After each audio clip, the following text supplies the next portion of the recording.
कैलाश भरत भाई जोशी। राधे राधे। राधे राधे महाराज जी। गुरुदेव, जन्म जन्म जन्म लेकर भक्ति करना श्रेष्ठ है या मुक्ति श्रेष्ठ है? अपने को इससे मतलब नहीं रखना, अपने को भक्ति करना है। भक्ति करना श्रेष्ठ है, परिणाम भगवान के ऊपर छोड़ दें। वो मुझे जन्म देकर बार बार भक्ति कराना चाहते हैं या अपने पास सेवा में लगाना चाहते हैं, किसका प्रश्न है? हाँ, अपने को भगवान की भक्ति पर लक्ष्य रखना है, परिणाम तो भगवान के हाथ में है। जोई जोई प्यारो करे सोई मोहि भावे। अगर मुझे प्यारे संसार में पुनः भेजना चाहते हैं तो अपनी भक्ति से संपन्न रखकर बार बार भेजें। मैं उनका यश गाऊंगा, मैं उनके चरणों की जय जयकार करूंगा बस। अगर पास रखते हैं तो उनकी सेवा में रहते हैं, परिणाम उनके ऊपर छोड़ दें। अपना कार्य भक्ति करना है, प्रतिपल हम उनके भजन और भक्ति में रहे, परिणाम की चिंता न करें। कर्मण्येवाधिकारस्ते मा फलेषु कदाचन। फल की इच्छा न करें। फल की इच्छा हम क्यों? अब हमारे प्रभु अपने पास रखना चाहते हैं तो ऐसे प्रीतम को छोड़कर हम जन्म क्यों लेना चाहेंगे? अगर प्रभु हमें अपने कार्य के लिए भेजना चाहते हैं तो मैं 1000 बार यहाँ उनके कार्य के लिए आऊंगा।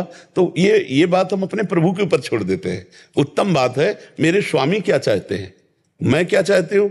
मेरी चाहत है मेरे स्वामी की प्रसन्नता, और स्वामी क्या चाहते हैं वही मेरे लिए सर्वस्व होगा।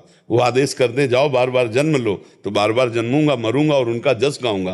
वो कहते मेरे पास रहो तो मैं उनके पास रहूंगा। हमारा लक्ष्य है भक्ति करना, परिणाम प्रभु के हाथ दे देते हैं।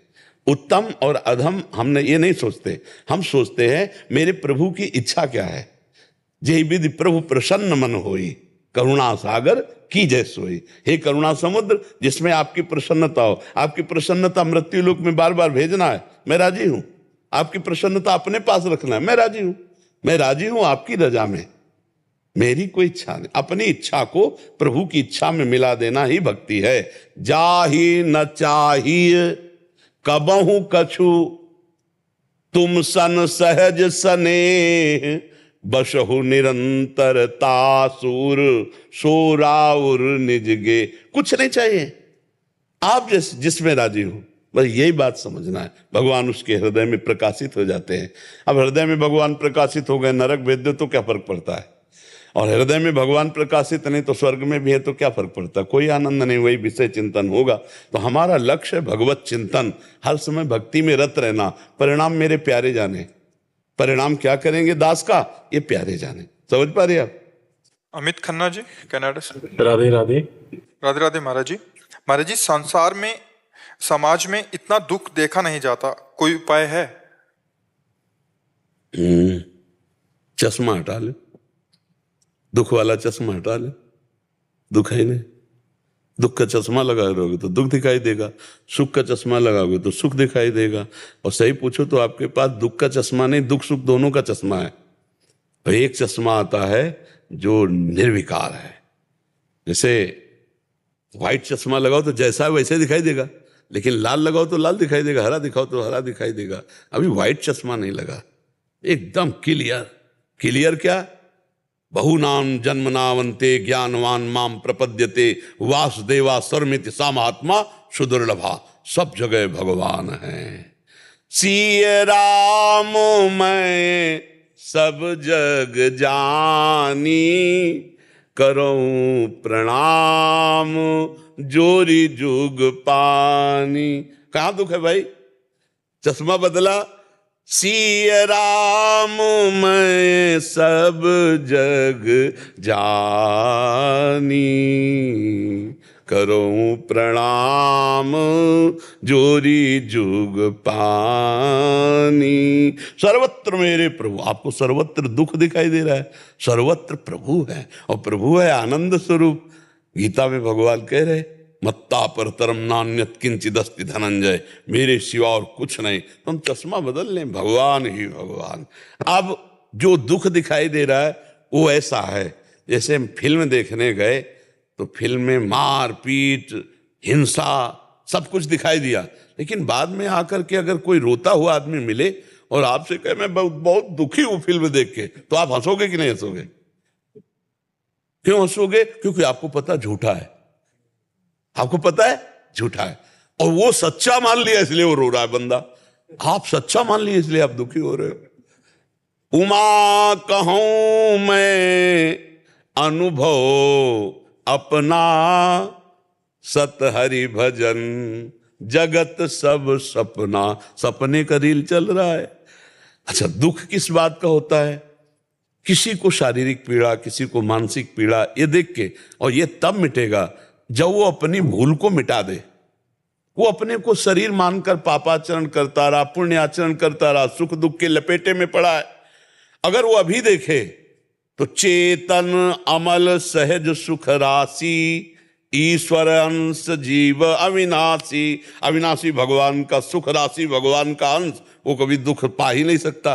तो भूल से दुखी हो रहा है, वो भूल मिटाने के लिए अध्यात्म है, और अध्यात्म को स्वीकार नहीं कर रहा, मनमानी पापाचरण कर रहा है, तो कभी दुख नहीं मिटेगा। दुख, चिंता, शोक, भय, उद्वेग ये उसके अंदर बने रहेंगे जब तक भगवान का भजन नहीं करेगा। तब लग कुशल न जीव को सपने हो मन विश्राम, जब लग भजत न राम को शोक धाम तज काम। तो मुझे लगता है भगवान का भजन आप भी कीजिए, और जिनको आप दुखी देखते हो उनसे कहिए कि आप भी भगवान का आश्रय लेकर भजन करो, तो मंगल भवन अमंगलहारी भगवान है, समस्त दुखों को मिटा देंगे। और ऐसे तो दुखी रहोगे, ऐसे तो दुखी रहो। दुनिया में इतना दुख है कि आप देख देख कर डिप्रेशन में पहुंच जाओगे, इतना दुख संसार में है। और अगर आप भगवान के भजन में मगन हो तो आपको ये फिल्म जैसा दिखाई देगा। कहीं जन्म हो रहा है, कहीं मृत्यु हो रही, कहीं विवाह हो रहा है, कहीं विषाद हो रहा है, कितना चल रहा है संसार में। देखो ना, कहीं एक्सीडेंट में चकनाचूर हो रहे, तो कहीं पार्टी मन रही है।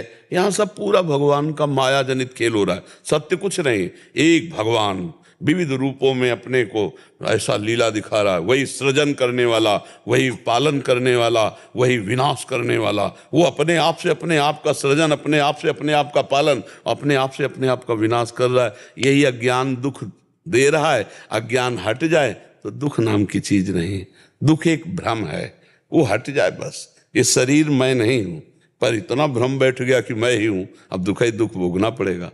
शरीर को अपना मानने वाले को कभी सुख नहीं मिल सकता। जो सुख दिखाई देता वो सुख नहीं, ये सुख की छाया है। समझ पड़ती नहीं है मेरे गिरधर की माया है। आज तक मिला सुख? देखो गृहस्थी में वो सब भोग रहे हो, फिर वही से मन है, फिर वही चाह है, फिर वही। अरे चौथेपन अवस्था में तो कम से कम सब संसार से झंझट मिटा के भजन में लगना चाहिए। ये बहुत, भगवान का भजन किए बिना समस्या का समाधान नहीं है।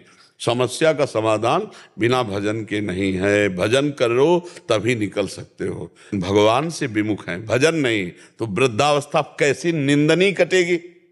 ये बुद्धि भ्रष्ट हो जाए तो पूरा जीवन बर्बाद कर दे। इसीलिए भगवान के भजन के बिना दुख निवृत्ति नहीं होगी। दुख तो कई तरह से घेरता है जीव को, पर भजन है तो बच जाएगा। अगर बुद्धि शुद्ध है तो बच जाएगा। अब कितने आप देखो ना, संसार को देखो, अब हम आपकी भाषा में संसार को देखो। जो भगवान से विमुख है, जो धर्म से विमुख है, उसे आप पैसा देके भी सुखी नहीं कर सकते। अगर हम सोचें कि इसको इतना सहायता कर दें कि दुख ना पड़े, वो ऐसे आचरण करेगा कि आपका पैसा देना व्यर्थ। आप क्या दे सकते हो? रुपया, पैसा, सामग्री, लेकिन बुद्धि अगर भ्रष्ट है तो सब नष्ट हो जाएगा। और बुद्धि अगर शुद्ध है तो नमक रोटी खाने वाला आदमी अपने परिवार को बहुत आनंद से जिला लेगा, नमक रोटी खाने वाला। पर बुद्धि शुद्ध कैसे हो? धर्माचरण से, भगवान के भजन से। आज शराब पीना, मांस खाना, बेविचार करना, गंदे आचरण, ये स्वभाव लोगों का बनता जा रहा है। कैसे सुधारो, कैसे सुधारो? बिना भजन के, बिना अध्यात्म के दुख निवृत्ति नहीं है। आप सहृदय हो, इसलिए आपको ऐसा लगता है कि सबको हम दुख दूर कर दें, सब सुखी हो जाएं। पर तब लग कुशल न जीव कहूं सपने हो मन विश्राम, जब लग भजत न राम को शोक धाम तज। जब तक भगवान का भजन, अरे भजन करने वालों की बुद्धि में थप्पड़ मार जाती माया, फिर जो भजन नहीं कर रहे उनको बख्श दे, ऐसा कैसे हो सकता है? भजन करने वालों की भी जीवन में टांग मारती है माया, है। बड़े बड़े भजनानंदी को मुंह भरा गिनाने की कोशिश करती है। कोई साधारण माया भगवान की है। और जब भजन नहीं करोगे तो क्या होगा? भजन करने वाले को तो धुबिया पछाड़ मारना चाहती है, और जो भजन नहीं करते उनकी दुर्दशा क्या हो? उनकी पूरी जेलें भरी है, यही मन से तो भरी है।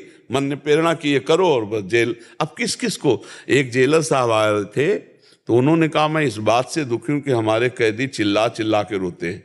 वो कहते हैं एक बार मुझे चांस मिल जाए तो मैं नहीं करूंगा अब वो करूंगा जो करना चाहता हूं। अब बोले हम उनको मुक्त तो कर नहीं सकते, अब उनको कैसे सांत्वना दें? तो हम कहा सत्संग सुनाओ, उनसे कहो नाम जप करो। हम ये नहीं कहते कि नाम जप तुम्हें जेल से मुक्त कर देगा, लेकिन तुम्हें शांति प्रदान करेगा, तुम्हारी बुद्धि की सही दिशा सोच की लाएगा, पॉजिटिव सोच आ जाएगी और संसार की जेल से मुक्त हो जाओगे। भारत की जेल से भले मुक्त लाओ, भव समुद्र से मुक्त हो जाओगे यदि भगवान का नाम जप करोगे। अब गलती हो गई, अब रोज रो रहे हैं, रोज चिल्ला रहे हैं, अब क्या होगा?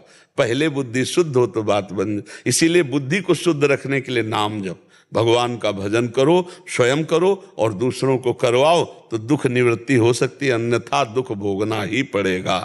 अब तो क्या भजन करने वालों को दुख नहीं मिलते? दुख आते हैं पर भोगना नहीं पड़ता, क्योंकि भोगने वाला मन भगवान के आनंद में रहता है, इसलिए वो भोग नहीं भोगना। भोग है, शरीर में दंड है, दुख है, पर वो होते हुए भी नहीं है। अच्छा, संसार के सुख है पर बुद्धि शुद्ध नहीं है तो होते हुए भी नहीं है। आप विचार करो, कोई सरकारी आदमी को बढ़िया पेमेंट मिलती होगी, बढ़िया भोजन बनाने वाला रख ले, बढ़िया सब सेवा वाला रख ले, खूब भगवान का नाम जप करे, कथा, अब पूरा जीवन सुधर जाए। इसीलिए बहुत समझने की जरूरत है। नाम जप करो, अध्यात्म के वचन सुनो और उन्हें अपने जीवन में धारण करो, तो आप प्रकाशित गृहस्थ हो जाओगे, एक अच्छे गृहस्थ। एक मनुष्य जीवन बड़ा आनंद का जीवन है। अब पत्नी अनुकूल हो, उचित धर्म पूर्वक धन कमा रहे हो, शरीर स्वस्थ है, नाम जप कर रहे हो, इससे बढ़िया जीवन क्या है? अब जो आजकल बुद्धि भ्रष्ट हो रही है, बच्चा बच्ची है, जो गर्लफ्रेंड बॉयफ्रेंड, अब ये अच्छे पति बन पाएंगे, अच्छी पत्नी बन पाएंगे, इनका परिवार बड़ा सुदृढ़ चल पाएगा, क्योंकि मन चंचल। जैसे हम कहते हैं कि 4 होटलों का भोजन आप हफ्ते में पाना शुरू करो, फिर आपको अपनी बंधी रसोई का भोजन अच्छा नहीं लगेगा, नहीं ना? एक इंद्री रसेंद्री, ऐसे हर इंद्रिय है। आपने गलत संस्कार अपनी इंद्रियों को दे दिए तो क्या एक पति से संतुष्ट रहकर आजीवन आप चल पाओगे? जब आपने अभी बॉयफ्रेंड, फिर ब्रेकअप, यही तो चल रहा है। बोले हमारा उनसे ब्रेकअप हो गया, अब नया बॉयफ्रेंड। ये क्या एक पत्नी व्रत या एक पति व्रत एक गृहस्थी में चल पाएगा? अच्छा, अब आप सोचो, वो गृहस्थ जो पति देख रहा है कि पत्नी दूसरे से, पत्नी देख रही कि पति दूसरे से, वो क्या गृहस्थी होगी? वो जलन, वो अशांति। पति पत्नी एक मित्रवत जीवन निर्वाह, तो गृहस्थी धन्य हो जाए। पर ये जो गंदी आदतें चल रही, होने देंगे क्या? नहीं होने देंगे। तो इसीलिए हमें लगता है कि दुख निवृत्ति के लिए अध्यात्म गरज रहा है। यदि आप सही ढंग से चलना सीख जाओ, आपका चरित्र अच्छा हो, आपका व्यवहार अच्छा हो, तो आप सुखी होगे और 10 को और सुखी कर दोगे।